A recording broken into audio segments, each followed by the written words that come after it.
Çörək müqəddəs nimətdir, çörək bərəkətdir. Tarixən yüksək tutulub, ona and içilib. Onun bol olması vətənin müdafiəsi ilə əlaqələndirilib.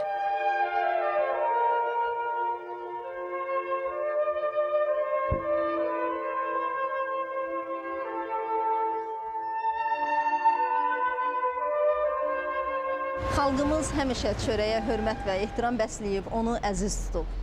Qədim əkinçilik və çörəkçiliklə bağlı ənənələrimizi yaşadaraq daim onu təbliğ edib. Məhz bunun nəticəsidir ki, hələ 1983-cü ildə Azərbaycanda keçmiş SSR məkanında sayca birinci, dünyada ikinci çörək muzeyi yaradılmışdı. Bu bir zamanlar şöhrəti ilə dünyaya səs salan, 90-cı illərdə isə bir çox maddi mədəni irsimizin nümunəsi kimi erməni qəsbkarlarının qurbanına çevrilən Ağdam Çörək Muzeyi idi. Azərbaycanın qədim şəhərlərindən olan Ağdam həm də mədəniyyət tariximizin bir parçası idi. Burada tarixi mimarlıq abidələri, qala, məscid və türbələrlə yanaşı 4 muzey və bir şəkil qalereyası var idi. Onların arasında ən unikalı Ağdam Çörək Muzeyi idi. Burada çörək və çörək məmulatları, taxılçılıqla bağlı arxeoloji tapıntılar, əkinçilik alətləri, onların tarixi haqda məlumatlar toplanmışdı. Eksponatlar arasında daşa dönmüş dənlər, əl dəyirmanları, qab-qacaq, qədim kitablar, əlyazmalar, taxılçılıq, əkinçilik alətlərinin inkişafından bəhs edən müxtəlif materiallar var idi. Qısa bir müddətdə dünyaya səs salan bu muzeyi görmək üçün nəinki keçmiş SSR-nin ayrı-ayrı respublikalarından, həm də xarici ölkələrdən gəlirdilər.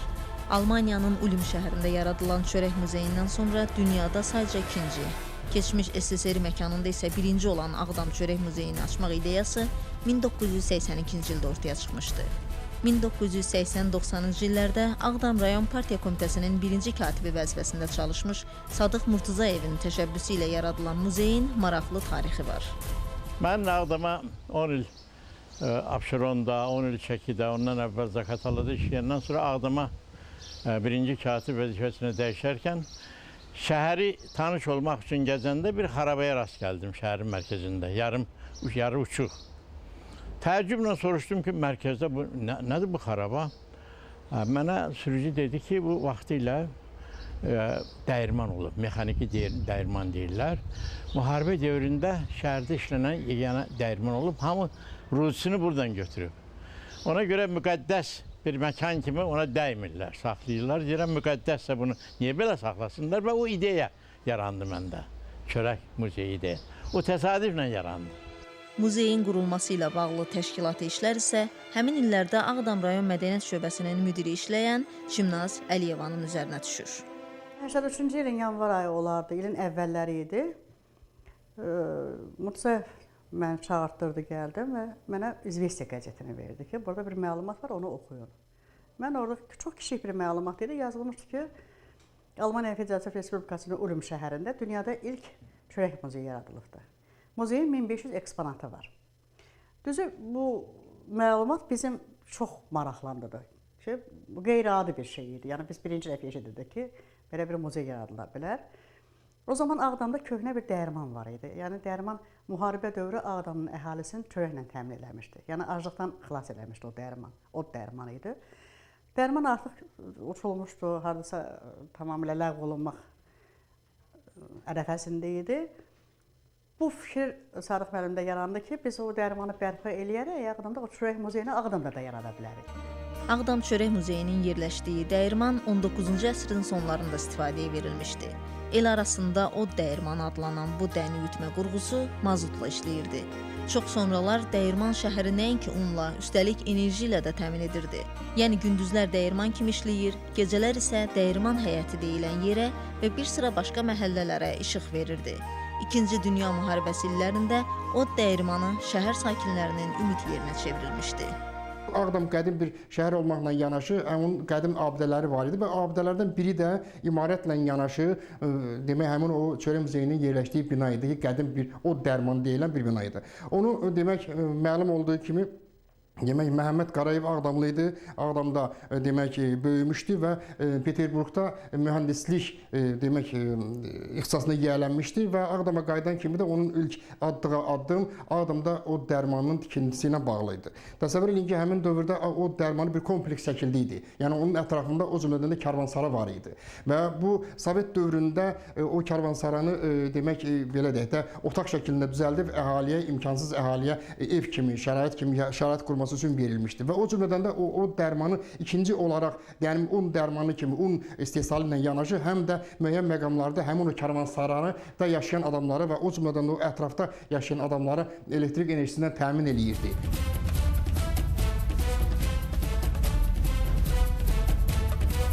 Beləliklə, Ağdamlıların müqəddəs saydığı o dəyirmanı çox qısa bir müddət ərzində bərpa olunaraq yerində çörək muzeyi yaradılır. Eyni zamanda dəyirman işlək hala salınaraq gündə 20 ton buğday üyütmək vəziyyətinə gətirilir. Ağdamlılar belə məsələlərdə çox fədakardırlar. Ağdamda yəqin bilirsiniz çoxlu yeniliklər olub. Hamısı da mən onların fədakarlığına əsaslanmışam. Və çörək muzeyini yaradanda o xarabalıqlar üzərində muzeyi çox əzəmətli bir muzey binası yarandı. Yanında təndirxana tikdik.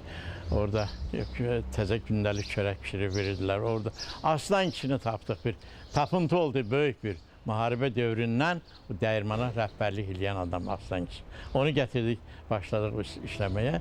Çörək muzeyinin məhz Ağdamda yaradılmasının isə əsası var idi. Azərbaycanda aparılan arxeoloji qazıntılar zamanı eramızdan əvvəl 7-ci minilliyə aid daşlaşmış buğda dənələri Ağdamın Əfətli kəndi ərazisində olan Çalağan təpədə aşkar edilmişdi.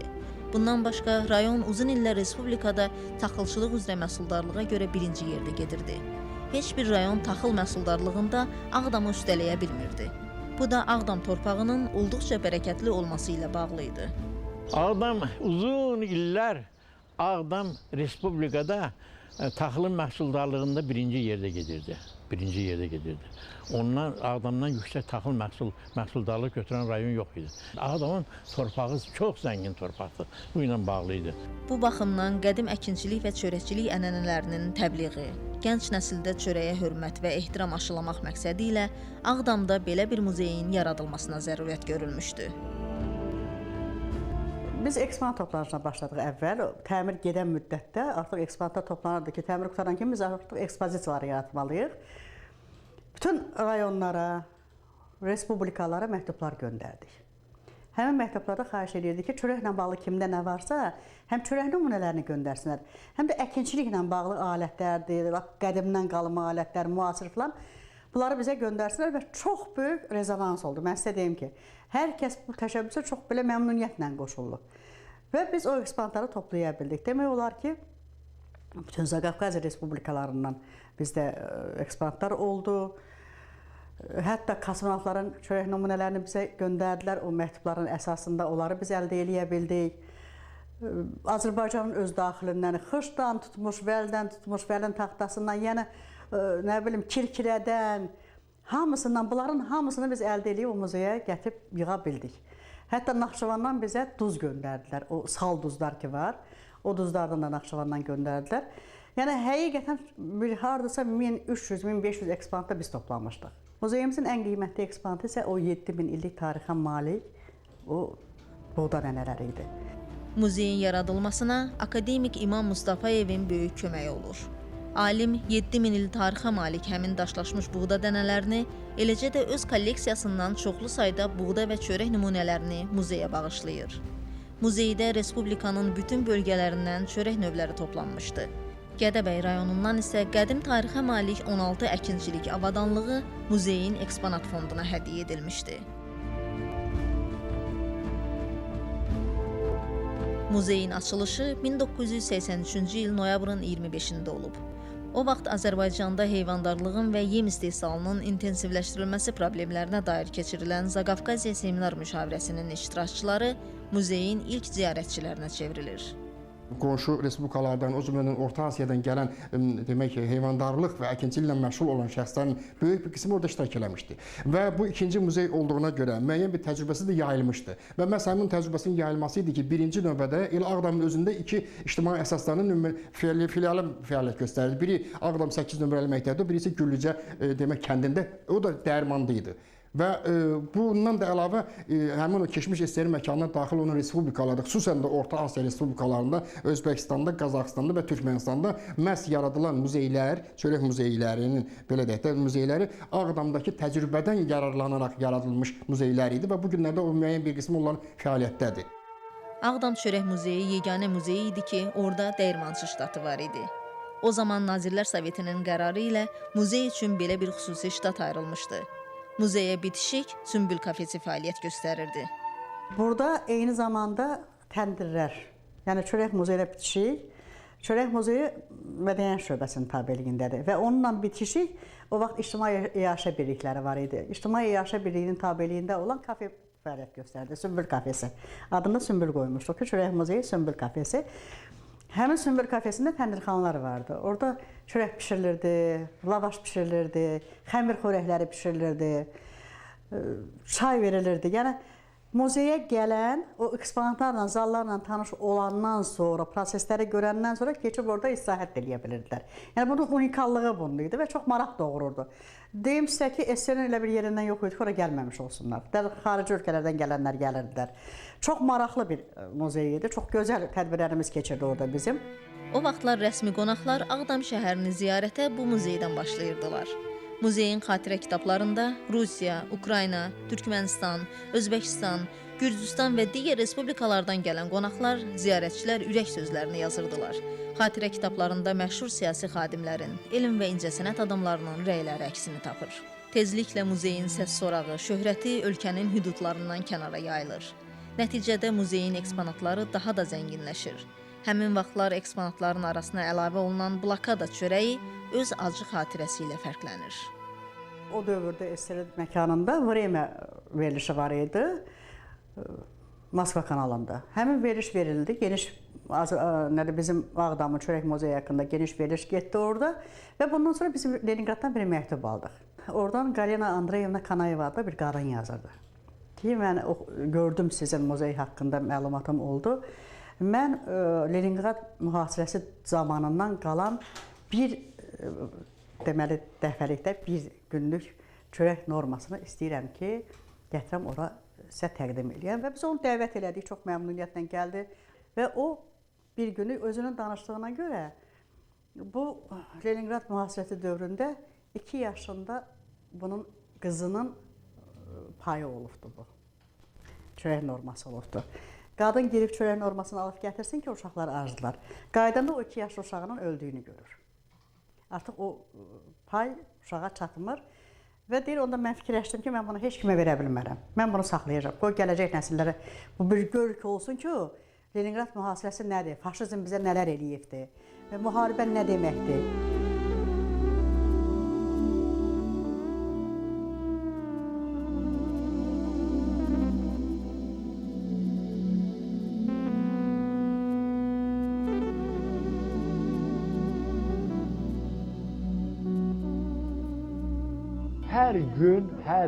Hər günə elə hesab eləyin ki, bir dırnaq sədəfi boyda ağzımıza çörək qoyurduq. Yəni ondan çeynəmədən söhbət getmir ha. Onu ağızda saxlamaqdan ki, ağzımızda çörəyin dadı olsun. Və onda mən bildim ki, şəkər nədir, bal nədir, nə bilim, dünyada heç bir nazı neymət çörək şirinlikdə deyil. Təəssüf ki, çox keçmədən müharibənin nə demək olduğunu Azərbaycan xalqı öz müstəqil, suveren dövlətinin sərhədlərinin pozulması şəklində yaşayır.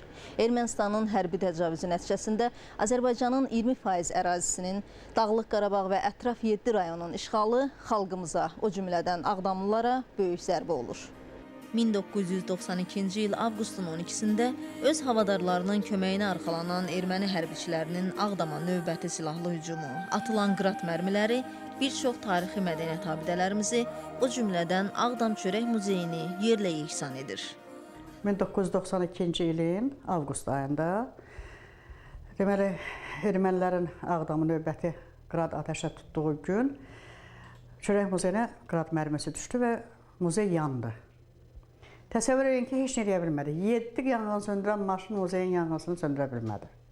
Çox möhkəm alovlandı, yandı və çox təəssüf ki, biz o muzeyi tamamilə demək olar ki, əldə heç nə qalmadı. Sadəcə olaraq o 7000 illik tarixə malik buğda dənələri ki var idi ki, onu götürmüşdük, o əldə qaldı, onu saxlaya bildik. Qalan materiallar hamısı məhv oldu, getdi. Bu Ağdam Çörək Muzeyindən yeganə salamat qalmış həmin o 7000 illik tarixi olan daşlaşmış buğda dənələridir. Hazırda Azərbaycan Tarix Muzeyində saxlanılır. Qədim əkinçilik və çörəkçilik ənənələrimizi, tariximizi özündə yaşadan bu nümunə erməni qəsbkarlarının əlindən salamat qurtulsa da, təəssüf ki, saysız hesabsız maddi mədəni irsimizin nümunələri ermənilər tərəfindən məhv edilərək yer üzündən silinib. Döyüş məqamında, yəni müharibə dövründə Ağdam Çörək Muzeyi ilə bağlı yadda qalan və bir balaca da kədərli bir məqam birinci atılan qrad mərmisinin partlamaması idi. Birinci atılan qrad mərmisi gəlib o təhnənin düz yanına düşmüşdü və partlamamışdı.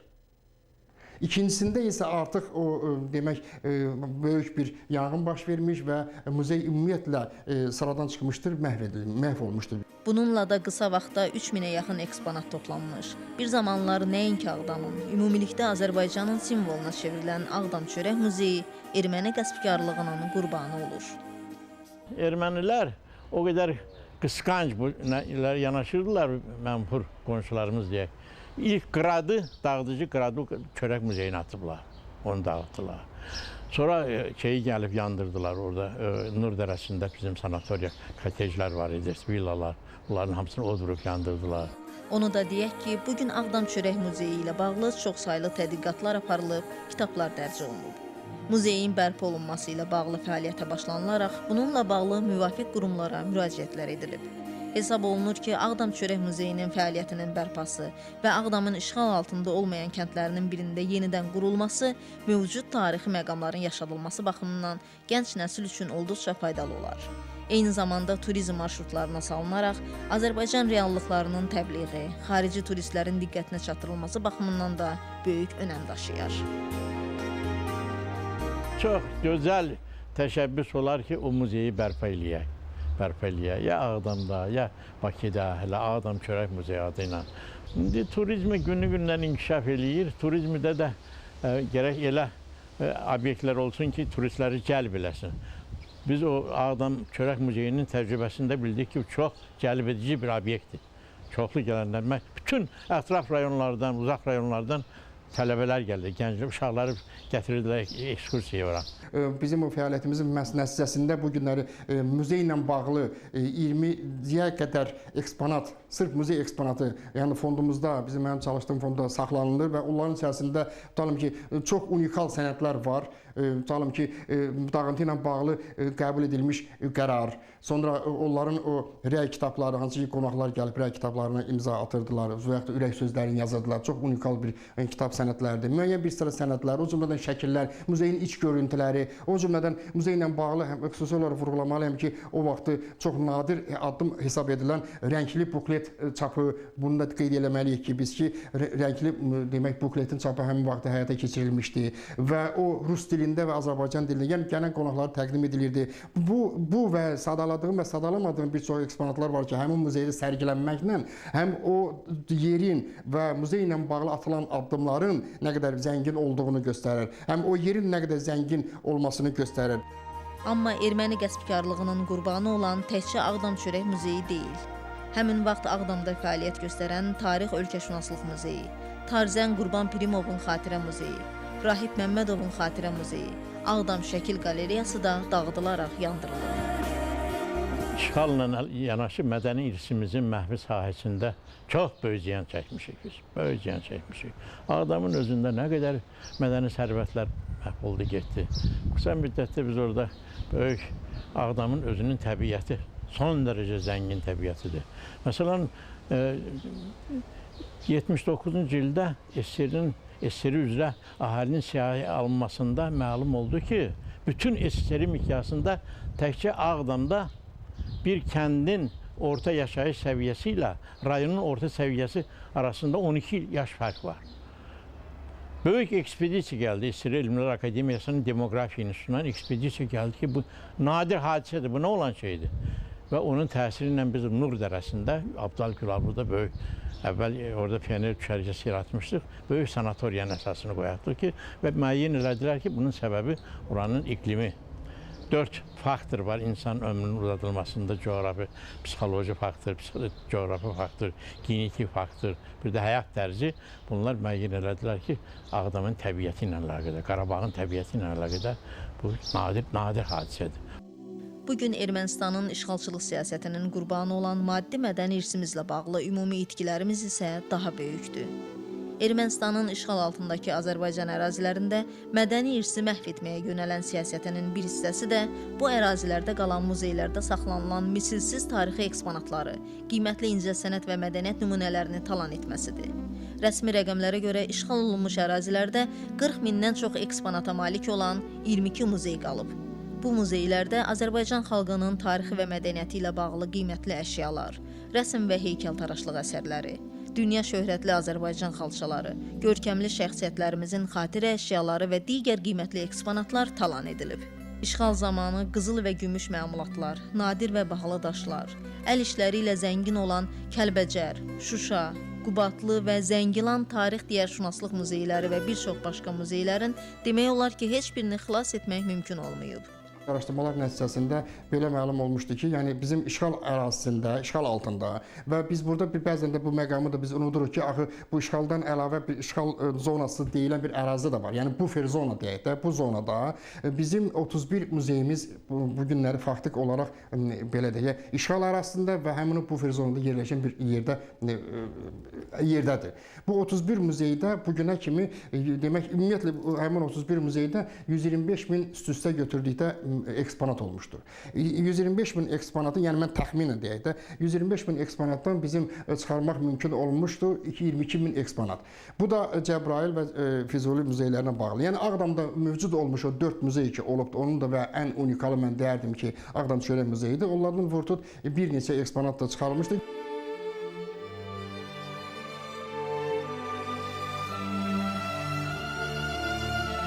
Biz bugün xarici auksionlarda hansısa qədim əşyanın hərraca çıxarılaraq bəzən milyonlarla dollara satıldığı barədə xəbərlər eşidirik.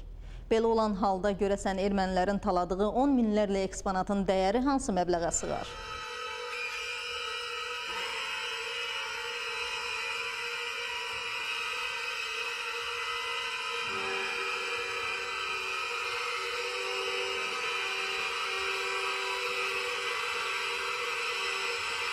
Bizim milli mədəni dəyərlərimiz, o cümlədən sayılan bir çox eksponatlar vardı ki, şəxsi kolleksiyalarda toplaşırdı, ailələrdə idi, ailələrində idi. Deyək ki, bu bizim yenə də milli mədəniyyət nümunələrimizdir.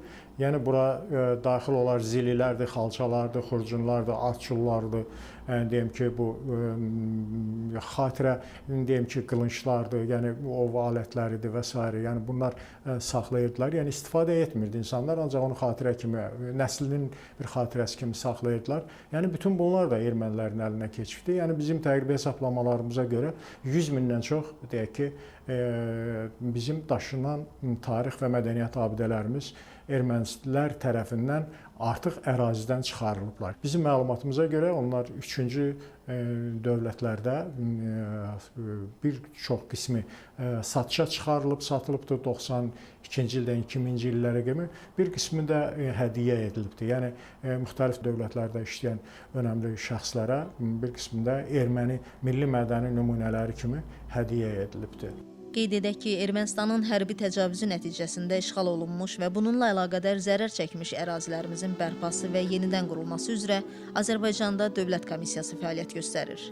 Həmin komissiyanın nəzdində Azərbaycan Respublikası ərazilərinin Ermənistan silahlı qüvvələri tərəfindən işğalı nəticəsində məruz qaldığımız itki və tələfatların qiymətləndirilməsi üzrə işçi qrupu yaradılıb.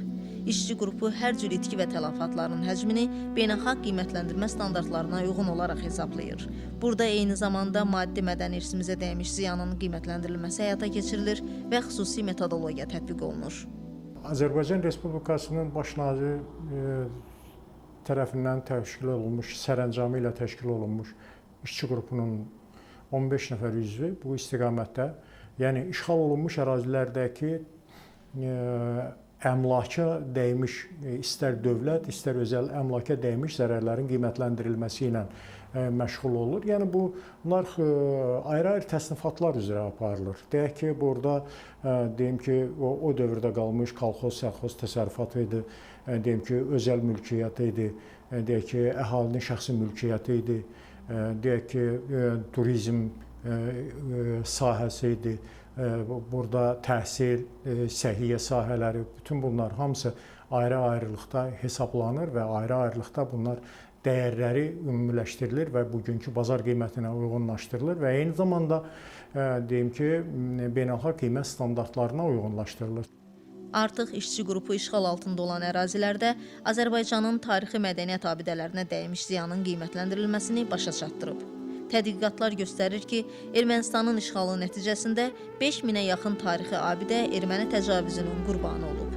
İşçi qrupu tərəfindən aparılan qiymətləndirmə zamanı ermənilərin işğal etdikləri ərazilərdə 3983 tarixi və mədəniyyət abidəsinə 170 milyard manat ziyan vurduğu məlum olub. Bunların arasında muzeylər də var. Məsələn, burada biz tarix mədəniyyət abidələrinin dəymiş zərərin qiymətləndirilməsi ilə məşğul olarkən biz muzeylərin qiymətləndirilmiş, muzeylərə dəyən zərərləri qiymətləndirmişik. Bu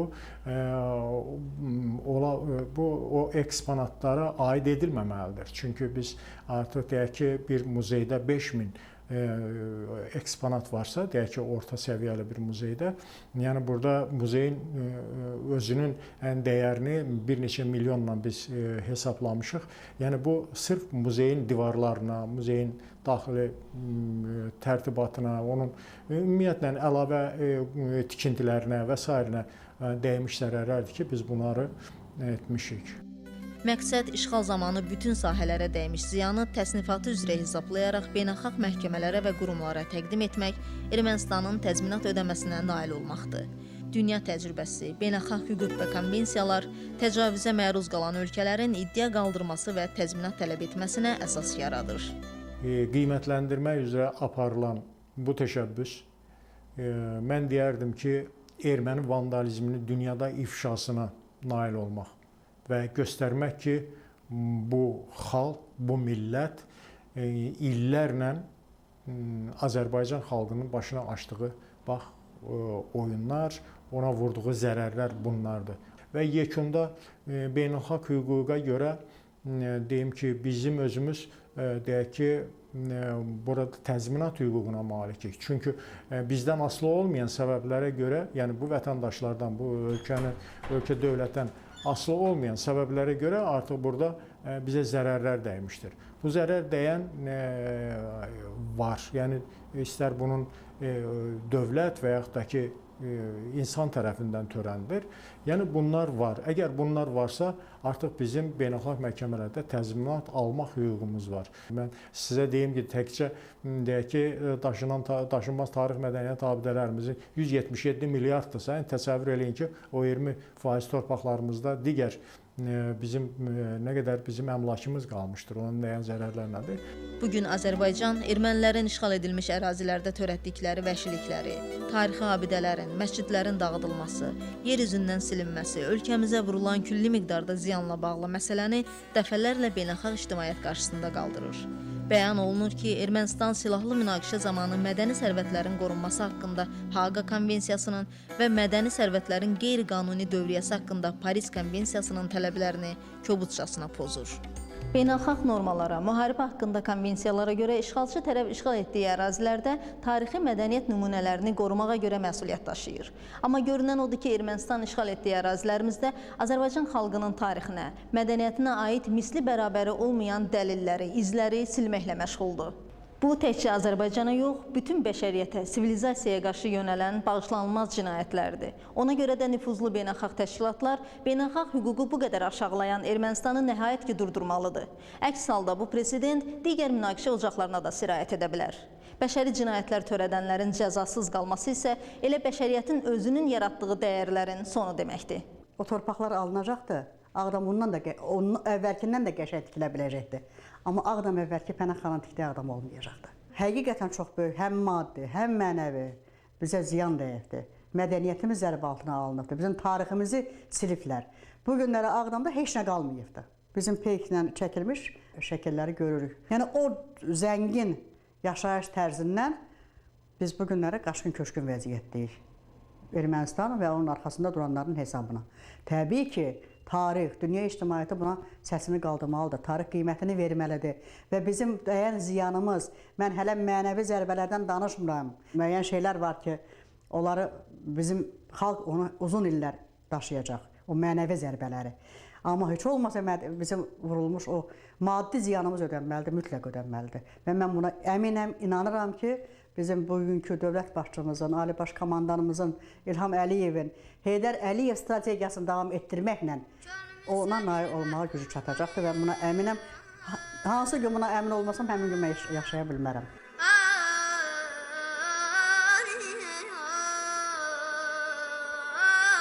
Vatanımdır, vatanımdır, vatanım.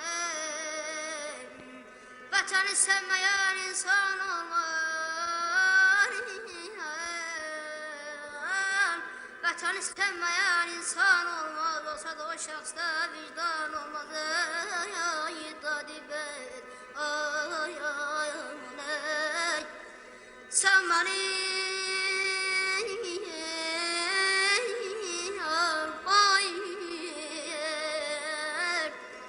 sen benim köksümde çarpan yüreksen, ben senin köksünde eksik bir zerre. Bana kanat veren